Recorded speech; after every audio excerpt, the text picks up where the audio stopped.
Assalamualaikum warahmatullahi wabarakatuh. Selamat datang kawan-kawan semua di channel Riam Biru. Terima kasih banyak untuk kawan-kawan yang sudah berkenan hadir di channel ini. Dan pada kesempatan kali ini ada satu cerita datang dari Mas Anwar di Sragen.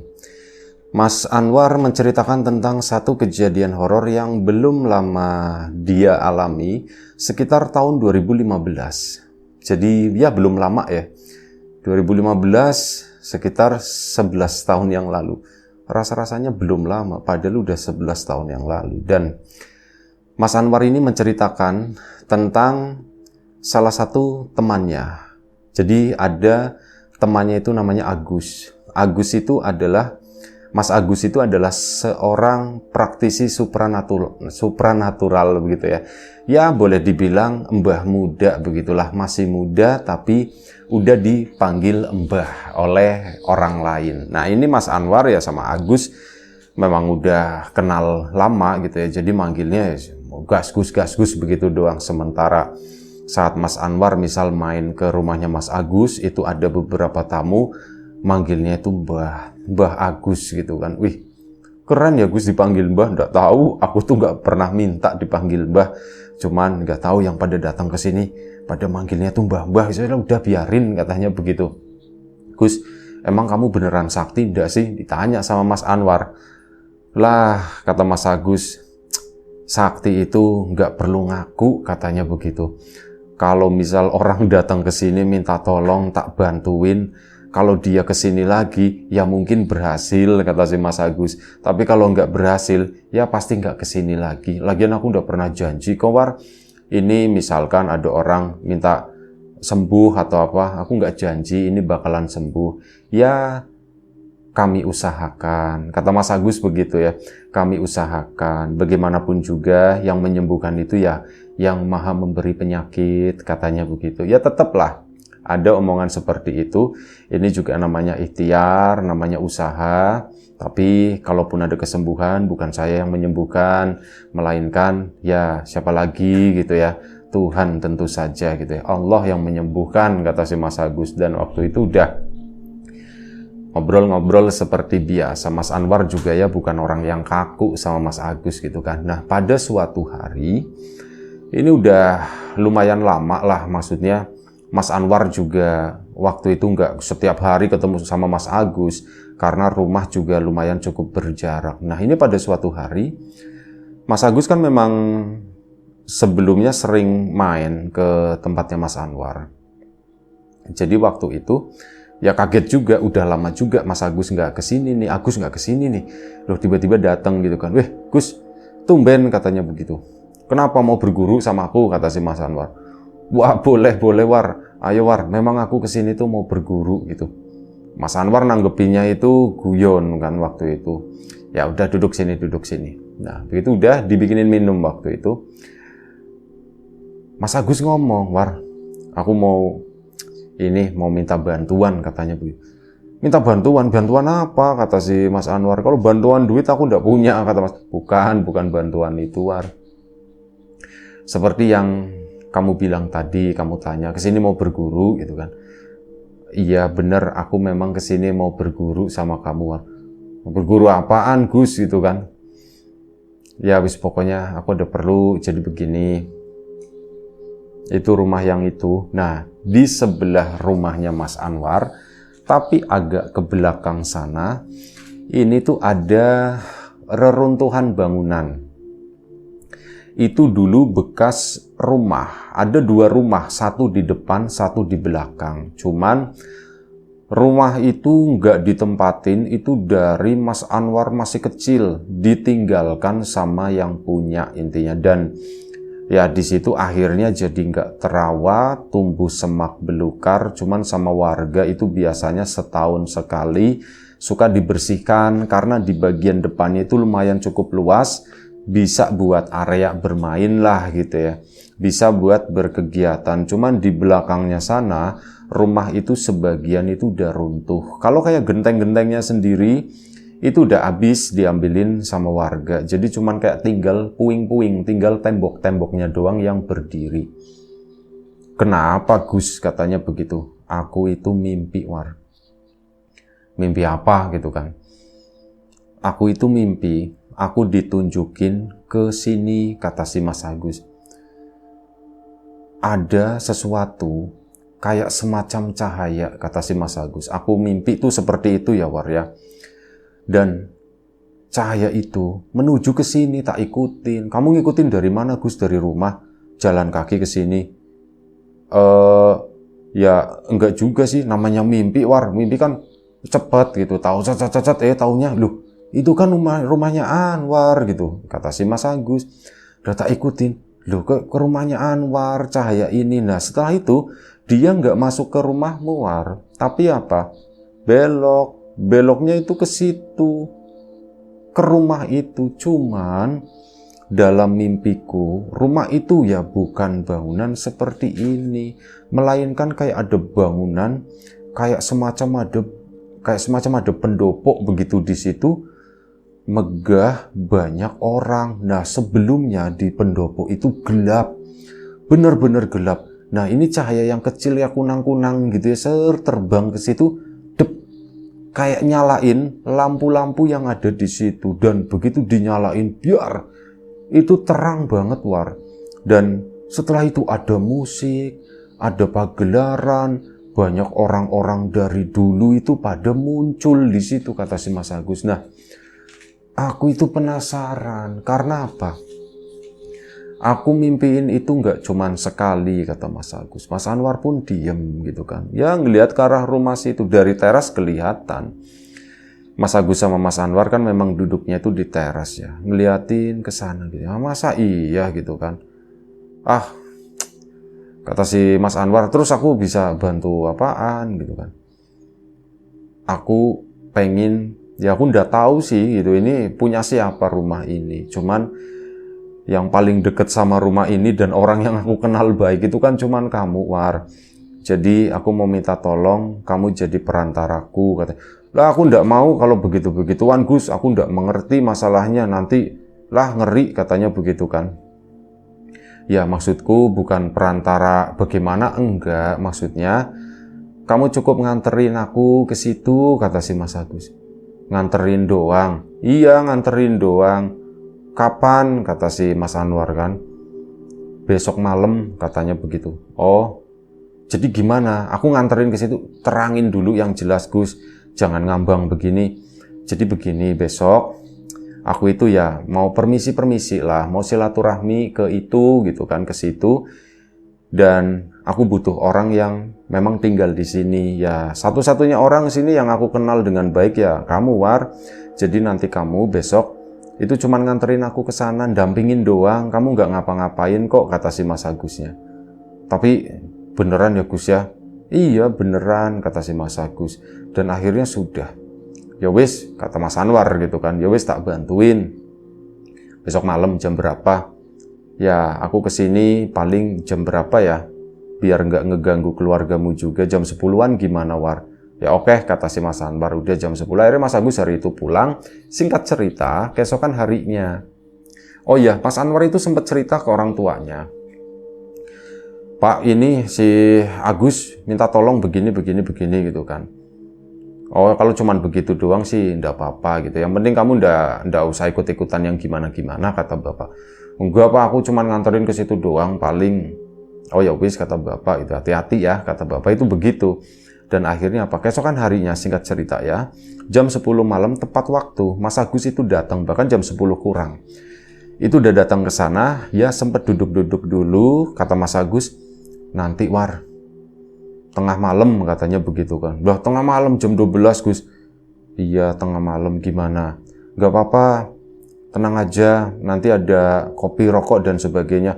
Terus tenang aja, masalah itu gampang, cuman aduh jam 12 malam, nanti kalau aku udah ngantuk gimana Gus? Ya tolongin lah War, tolongin gitu. Nah Mas Agusnya udah minta tolong seperti itu. Ya Mas Anwar mau ndak mau akhirnya bersedia. Nah malam itu waktu pun bergulir dengan cepat. Tiba-tiba udah jam 12 kurang aja. Nah ini Mas Agus sendiri itu bawa ada temannya lagi. Jadi mereka itu bertiga. Mas Agus berdua sama temannya, sama ada satu Mas Anwar. Cuman yang datang ke sana temannya Mas Agus nggak ikut, cuman Mas Agus sama Anwar doang ke situ. Akhirnya mendekatlah ke tempat tersebut. Si Mas Agus pun tampak melakukan ritual-ritual pembuka. Dia itu kayak jongkok, megang bagian tanahnya di situ yang saat itu udah bersih gitu ya.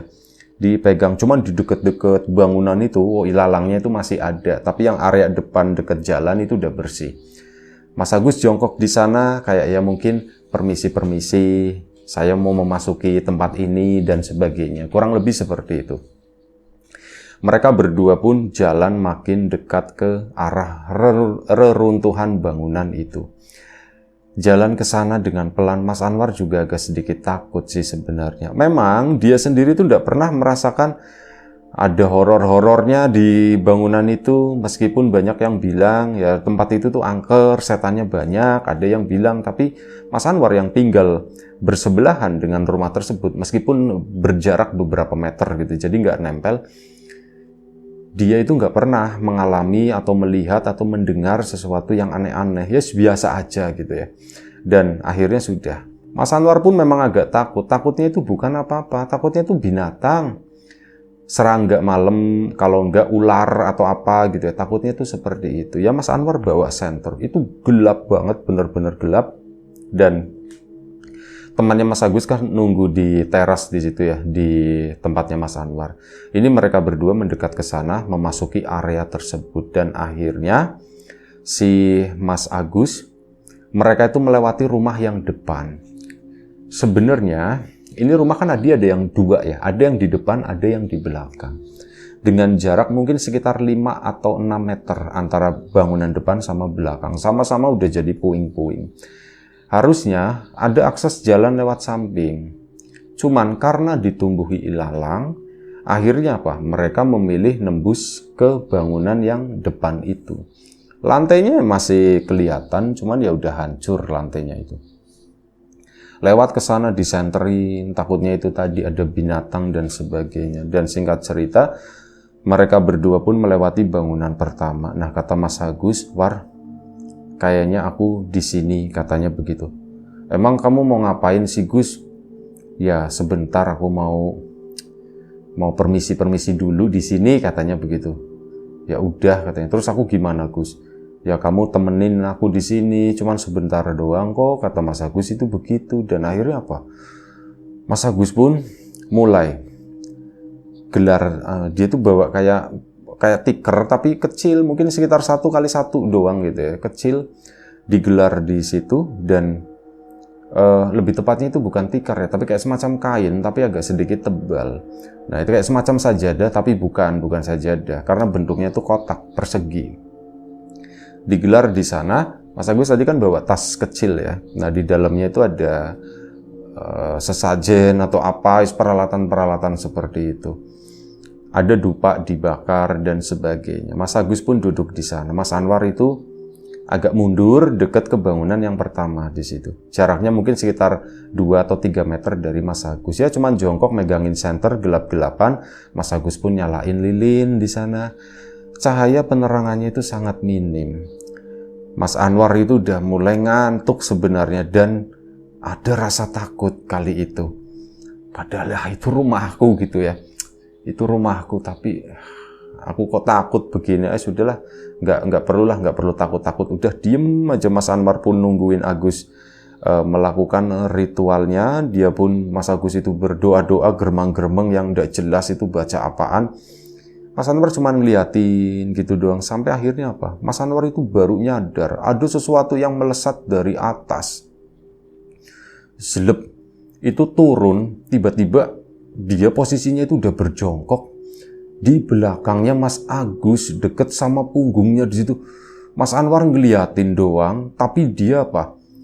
Nggak bisa bergerak, cuman bener-bener diem melototin, pengen bilang, Gus, itu di belakangmu, cuman ada rasa takut juga, jadi aku mendingan diem. Dan dia emang gak bisa bergerak juga waktu itu, cuman duduk begini ngeliatin. Itu apa ya, hitam, dan kalau dilihat dari bentuknya itu mirip kayak sosok kuntilanak, cuman hitam semuanya, pakaiannya hitam, rambutnya hitam, tangannya pun hitam gitu. Itu posisinya tuh jongkok kayak gitu, ngadep ke arahnya si Mas Agus. Mas Anwar mau lari ya, dia badan itu rasanya kaku semua. Ini gimana ya gitu, ini gimana ya, kok ada ituan, itu apa, kok dari atas tahu-tahu zlep ke situ. Dan ada satu momen, mungkin waktu itu udah hampir 1 menit kali ya, Mas Anwar pun berusaha menguasai diri, dan sosok itu tuh makin deket itu kayak mulai ngebelai-belai Mas Agus gitu ya. Tangannya itu udah mulai nyentuh kayak gitu kan, sampai ke rambutnya dengan jarinya itu yang panjang-panjang gitu. Nyentuh pelan-pelan. Mas Anwar bisa bergerak mundur, esrek. Aku jangan sampai ada suara, dan aku nggak mau ngeliatin lah, aku pura-pura nggak ngeliat aja. Mas Anwar pun akhirnya apa? Kabur dari situ pelan-pelan. Itu pun dak dikduk banget. Yang bikin tenang itu apa? Di depan sana itu ada temannya Mas Agus, langsung lari ke situ. Loh, Mas Anwar, gimana itunya? Kata temannya Mas Agus. Gawat katanya begitu, kata Mas Anwar. Gawat kenapa? Ada yang begini-begini gitu. Siapa Mas? Aku udah tahu, itu kayak kuntilanak, cuman warnanya hitam semua. Itu grepe-grepe sih Mas Agus, kata si Mas Anwar. Temannya tuh bilang, oh sudah enggak apa-apa, itu emang ya kerjaannya Agus begitu, katanya. Itu beneran enggak apa-apa? Ya setauku sih enggak apa-apa, yang kayak gitu udah biarin aja, biarin. Dan mereka tuh lagi sama-sama terdiam di situ 5-10 menit karena khawatir ya dengan apa yang nanti bakalan terjadi sama Mas Agus. Mereka pun sama-sama terdiam. Mas Anwar sama temannya Mas Agus itu juga enggak terlalu deket gitu kan. Jadi nggak banyak obrolan, cuma nunggu begitu aja. Tiba-tiba, deng, bangunan itu berubah. Mas Anwar melihat puing-puing itu sekarang jadi siluet bangunan itu kayak pendopo besar. Bro, ya, kok berubah, kok ganti, katanya begitu. Nah ini temannya Mas Agus nggak ngejawab, cuman diem, cuman ngelihat begini doang. Ya Mas Anwar ngeliatin ke situ kan, sampai akhirnya apa? Deng, nyala itu. Bener-bener nyala. Itu kayak seolah-olah memang ada bangunan dulu, cuman bangunan mewah. Banyak orang di situ. Hampir sama dengan apa yang diceritakan oleh Mas Agus. Ya anggap aja itu sama yang diceritakan Mas Agus, itu bentuknya seperti itu. Kok jadi begitu? Ada musik-musik juga kayak gendingannya, cuman nggak terlalu kencang memang.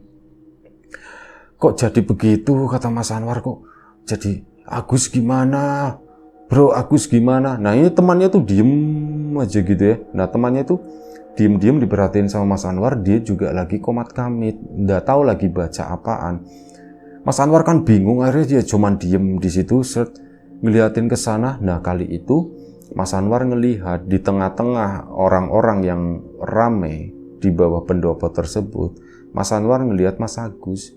Mas Agus itu lagi keluar, di sampingnya itu ada seorang perempuan cantik, kayak ngedampingin Mas Agus itu keluar dari pendopo tersebut ke sana. Dan ada kayak orang misal mau pergi pamitan gitu ya, segala macam. Dan Mas Agus pun dengan gestur sopannya itu kayak permisi, kayak berpamitan, mendekat ke sini. Itu tuh hilang balik jadi puing-puing lagi. Begitu nengok ke arah itu, si temannya itu kayak nyengir gitu kan. Apa yang terjadi gitu kan, sama Mas Agus pun mendekat. Akhirnya Mas Agus pun udah balik ke situ. Nah di situ Mas Anwar ngelihat ada bekas darah kayak yang udah dielap begitu, cuman kan masih ada bekasnya ya itu. Gus, itu mulutmu kenapa gitu kan? Oh enggak apa-apa gitu kan. Memang masih ada bekasnya ya, dilap-lap begitu. Masih ada, akhirnya dibersihkan. Gus, apa yang terjadi gitu kan? Mas Anwar penasaran, dia tuh pengen nanya, pengen tahu apa sih yang sebenarnya terjadi. Enggak apa-apa War, ternyata memang bener di situ itu ada sesuatunya. Dan Gus, kamu gimana gitu ya? Aku nggak gimana, aku nggak apa-apa gitu kan. Aku cuman mampir ke situ, cuman menyapa lah yang punya, katanya begitu. Gus, terus gimana gitu kan? Dia nanya-nanya lah, maksudnya ini tuh gimana, detailnya tuh gimana. Cuman Mas Agus itu nggak mau cerita intinya. Jadi ya begitulah War, jawabannya itu cuman seperti itu. Begitu, enggak, maksudnya acaranya gimana? Acaranya alhamdulillah lancar, diterima baik sama yang bau rekso di situ, sama yang nungguin di sana. Ya, enggak apa-apa katanya. Gus, kamu dapat apa dari situ? Aku sendiri belum dapat apa-apa. Cuman nanti kapan-kapan aku bakalan ke situ lagi, kata si Mas Agus. Gus, cerita dulu, kalau nggak cerita aku nggak mau ini. Aku nggak mau nganterin lagi. Nah, kata Mas Agus, ya jangan gitu War, untuk saat ini aku belum bisa cerita banyak. Gus, aku ngelihat, kata si Mas Anwar begitu kan. Hah? Kamu ngelihat apa War? Gitu kan. Aku ngelihat pendopoknya gitu. Aku ngelihat Gus, aku ngelihat semuanya gitu kan. Oh, kamu ngelihat? Itu pas di belakang itu ada yang jatuh ke kamu itu, zrep di belakang. Oh, diceritakan semua ya sama Mas Anwar, bentuknya tuh begini, begini, begini. Oh iya, kata si Mas Agus begitu ya. Iya, bentuknya seperti itu. Bukan ini ya, bukan perempuan cantik ya. Bukan, cuman yang tadi aku lihat kamu mau pergi ke sini, mau keluar, itu memang kayaknya si perempuan cantik. Cuman tadi wong di belakang itu bukan Gus. Ya kuntilanak katanya begitu, jari-jarinya panjang, kamu digini-giniin. Oh, ya wis lah, enggak apa-apa, wajar, kata si Mas Agus seperti itu, wajar. Ya udah War, ini aku terima kasih banget ya, udah dianterin di sini dan Gus nggak cerita dulu Gus katanya. Lah cerita apaan, orang ceritaku udah selesai gitu ya. Nantilah, kata si Mas Agus, nanti aku ceritain. Dan akhirnya Mas Agus pulang. Mas Anwar pun agak sedikit kesel waktu itu ya. Cuman kesalnya tuh hilang gara-gara apa? Mas Agus itu ngasih gepokan, itu duit yang lumayan cukup banyak. War, ini sebagai tanda terima kasih katanya. Wih Gus, nggak usah lah Gus, nggak apa-apa. Gak apa-apa beneran, ini buat kamu gitu ya, ini buat kamu, gak apa-apa. Ya akhirnya diterima sama Mas Anwar, kebetulan lagi butuh gitu ya. Alhamdulillah, Gus makasih ya Gus ya. Iya, nanti kapan-kapan aku temenin lagi ya ke sini. Ya siap-siap, kali ini Mas Anwar itu jadi siap-siap nungguin Agus ke situ. Ini udah malam itu udah pulang ya dan gak terjadi apa-apa. Ya beberapa waktu ke depan Mas Anwar itu jadi nungguin Mas Agus datang ke situ. Kok anak ini nggak datang-datang ya, disamperin ke rumah ke sana ya, sehat walafiat. Gus, katanya kamu mau ke rumah itu lagi. Maksud Mas Anwar itu biar Mas Anwar dapat uang lagi gitu ya. Cuman kata Mas Agus, nantilah War, belum waktunya, katanya begitu. Loh, emang ada waktunya? Iya, ada waktunya, ada musim-musimnya, katanya begitu. Dan ya kayak gitu, setiap kesana nagih, ayo Gus ke sana lagi. Cuman Mas Agusnya itu selalu bilang begitu, nanti terus. Dari tahun 2019 sampai cerita ini dikirimkan tahun 2025 awal, udah setahun cerita ini masuk ke Riam Biru ya. Itu Mas Agus belum ke sana lagi. Ya pokoknya ditanyain itu nanti sampai Mas Anwar itu akhirnya capek nggak nanyain lagi. Nggak tahu tuh kelanjutan proyek sama yang ada di samping rumah Mas Anwar itu apa, bagaimana, itu nggak tahu. Mas Agus, setaunya Mas Anwar itu belum melakukan langkah selanjutnya. Yang Mas Anwar juga nggak tahu itu mau ngapain gitu ya. Intinya nggak tahu, Mas Anwar itu cuma ngambang begitu aja. Dan ya makin kesini memang hubungannya Mas Anwar sama Mas Agus juga agak sedikit renggang. Mas Agus sendiri, oh makin dalam lah masalah begitu-begituan. Mas Anwar sendiri cuman kebagian penasarannya doang. Ya itu aja satu cerita dari Mas Anwar yang sampai sekarang itu belum dapat dari Mas Agus. Mungkin nanti ya kalau, nggak tahu sih, ini kan udah setahun cerita ini masuk. Barangkali nanti ada kelanjutan atau apa. Barangkali Mas Anwar sendiri nanti menyimak cerita ini ya. Barangkali ada update gitu ya, kita belum tahu. Terima kasih Mas Anwar atas ceritanya. Kawan-kawan di rumah juga terima kasih banyak atas support dan dukungannya apapun itu. Kawan-kawan subscriber, kawan-kawan membership, kawan-kawan yang udah kasih support dalam bentuk super thanks ke Riam Biru, terima kasih banyak. Kawan-kawan yang udah ngasih like, udah nge-share ke yang lainnya, kawan-kawan yang udah ninggalin komentar juga terima kasih banyak. Kawan-kawan yang sudah memesan bawang gorengnya Wiji tentu saja terima kasih banyak. Yang belum sempat memesan ditunggu pesanannya, nanti kalau stoknya udah ada lagi ya. Kawan-kawan yang sudah mampir di channel Lapak Horor juga tak lupa terima kasih banyak. Banyak cerita-cerita menarik, cerita-cerita yang ngeri-ngeri gitu ya di channel Lapak Horor yang dulu sempat dibawakan, itu monggo barangkali kawan-kawan mau ya mendengarkan lagi. Terus doa terbaik dari kami untuk kawan-kawan semua, semoga selalu diberi kemudahan dalam hal apapun, termasuk kemudahan dalam hal rizki, yang sakit segera diberi kesembuhan, yang sehat tetap dijaga kesehatannya. Baik, sampai jumpa di episode selanjutnya Riam Biru, jaga kesehatan kawan-kawan semua. Assalamualaikum warahmatullahi wabarakatuh.